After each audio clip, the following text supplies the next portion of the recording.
From your perspective, what happened? Why were you fired? I don't know. I don't know the answer to that. I had a nice conversation with Mr. Trump, and I said to him, it's been an honor and a privilege to be part of this, and I mean that from the bottom of my heart. Were you surprised? Were you blindsided?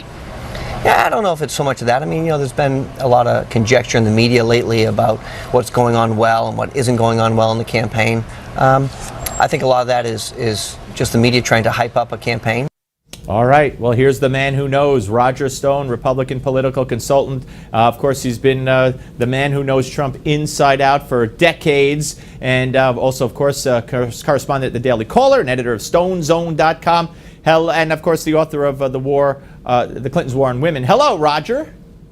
Mr. Malzberg, great to be with you. All right. Now, you and I have had on the air conversations about Corey Lewandowski in the past. Particularly, it comes to mind when he said that he's going to be in charge of picking the VP or the committee to pick the VP. And you said he's doing this for self-aggrandizement. He's not in charge. Trump is in charge, etc. So are you surprised that he was let go? And are you happy he was let go?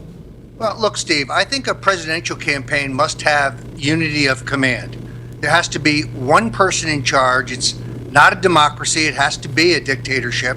And that person's authority must flow directly from the candidate, who's the ultimate boss, the ultimate authority, because it's his campaign. We saw what the fighting between Mark Penn, the Democrat pollster, and Mandy Grunwald, the Democratic media consultant, did to Hillary's campaign 8 years ago. A house divided against itself cannot stand. And you can't focus on defeating Hillary Clinton if you have to constantly be watching your back. I have every confidence in Paul Manafort's ability to help Donald Trump achieve victory. I'm not at all concerned about the slight dip in the polls, because now you see the national issue agenda turning back to Trump's strong suit, which is terrorism and how to deal with it. I think there's great political opportunity because, in essence, Steve, the Justice Department, by redacting these emails, or I should say these transcripts of the 911 calls, is validating Donald Trump's campaign. We can't be politically incorrect about the threat of Islamic terrorism, and if we are, we will perish. Absolutely. All right, so who was it who had to watch their back? Are you saying Trump had to watch his back under Lewandowski? What I'm saying is everyone in the campaign cannot focus on defeating the common enemy if you're fighting with others in the campaign over turf or over authority or over ego. So I'm not going to pile on Corey Lewandowski. I've had my disagreements with him, but I agree with him that the priority now has to be electing Donald Trump. Donald Trump did make history, winning the nomination, going away without polling, without paid media to speak of, without analytics, without an enormous, well-oiled political machine, a true grassroots effort. All right, let me. Now you've got a different kind of animal. The presidential general election's very, very different. All right, so who is? I've heard reports that Paul Manafort is now running the campaign, but has he officially been named to that position, or will someone else be named to that position? My understanding is that Paul Manafort will remain the chairman of the campaign, which is the senior position, where he will mostly be focused on strategy and messaging. After building an organization, the campaign will need a campaign manager. That person would be responsible for the logistics of the campaign, the travel, the fundraising, the scheduling, and of course you have oversight of a press shop.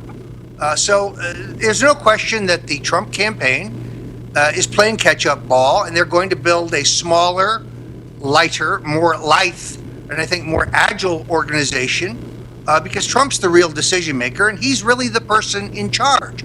See, in Hillary's campaign, Steve, every word she says has been focus grouped or polled or tested and roundtabled and gone through committees, right, and then give it to her and she reads it. That's why it sounds so stale. Well, let me ask you. There's a lot of reports that it was Trump's daughter and son-in-law who, and maybe some of the other kids who were behind the firing, that said to their father, he's got to go. Do you have? Is there credence to that, as far as you know? I have no knowledge of that, but I have the highest possible regard for both Ivanka Trump and her husband, Jared Kushner. I think Jared has, based on some of my friends who are involved, has really emerged as a very effective operative and a very effective help to his father, without any question. Ivanka Trump is an amazing woman. I mean, how she balances the roles of businesswoman, mother, wife, a campaign surrogate, advisor, and always looks amazing, just amazing. Amazing. One of the most, easily one of the best dressed women in New York. And that's coming from you, who should know that. He was on my 2015 international best dressed list, and I suspect she will be for many years. All right, let me ask you, do you know anything about a meeting that took place this morning where they asked him, how are we going to pull this together? How are you going to, going forward, how are you going to help the organization or get more organized? And what are you going to do? And Trump looked at him and said, so what are you going to do? And he said, let's leak the VP pick. And that was the end. Do you know anything about that?